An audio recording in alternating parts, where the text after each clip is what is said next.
कल्याण डोंबिवली महानगरपालिकेच्या आरक्षण सोहळ्यानंतर 2 दावेदार शिवसेनेचे होते आणि दोन्ही दावेदारांना आता शहर प्रमुखाकडनं आता अज्ञातस्थळी नेण्यात येत आहेत। एकंदरीत पाहिलं गेलं तर 122 नगरसेवक या ठिकाणी निवडून आले होते। त्यापैकी शिवसेनेचे जे या ठिकाणी आरक्षण जे आहेत कल्याण डोंबिवली महानगरपालिकेमध्ये पडलेलं आहे, त्यामध्ये जे आरक्षण या ठिकाणी पडलेलं आहे त्यामध्ये फक्त 3 दावेदार होते आणि त्यापैकी शिवसेनेचे 2 दावेदार जे आहेत ते या ठिकाणी आहेत। आपण पाहू शकता शहर अध्यक्ष रवी पाटील यांच्या नेतृत्वात या दोन्ही दावेदारांना आता अज्ञातस्थळी नेत आहेत। एकंदरीत हर्षली चौधरी थविल आणि किरण भांगरे या दोन्ही दावेदारांना आता अज्ञातस्थळी नेण्यात येणार आहेत। नेमकं काय प्रतिक्रिया आहे रवी पाटील यांच्याकडनं जाणून घेऊया। सर, आज दोन्ही जे दावेदार आहेत त्यांना अज्ञातस्थळी आपण नेत आहोत, काय नेमकं कारण आहे?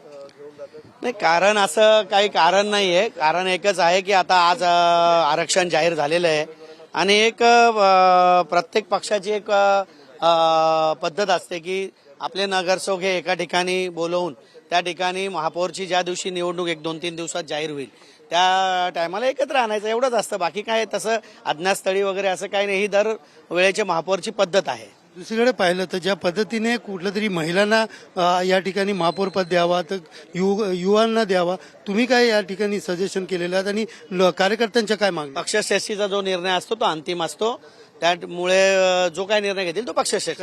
कधीपर्यंत ही प्रक्रिया पार पडणार आहे? कधीपर्यंत जाहीर होईल ना, महापालिकेचं महापौर पदाची जी प्रक्रिया आहे ती 2-3 दिवसामध्ये जाहीर होईल आणि त्याप्रमाणेच आम्ही एकंदरीत पाहिलं गेलं तर दोन्ही जे उमेदवार आहेत त्यांना अज्ञातस्थळी नेत येत आहे आणि 2 दिवसामध्ये पूर्ण प्रक्रिया पार पडल्यानंतरच त्यांना समोर आणण्याचं या ठिकाणी सांगितलं झालेलं आहे।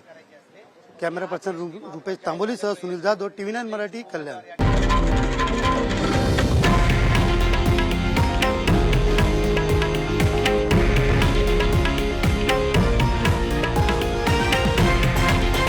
हे आहे देशातील नंबर 1 न्यूज नेटवर्क आणि आपण पाहत आहात TV9 मराठी, एकमेव।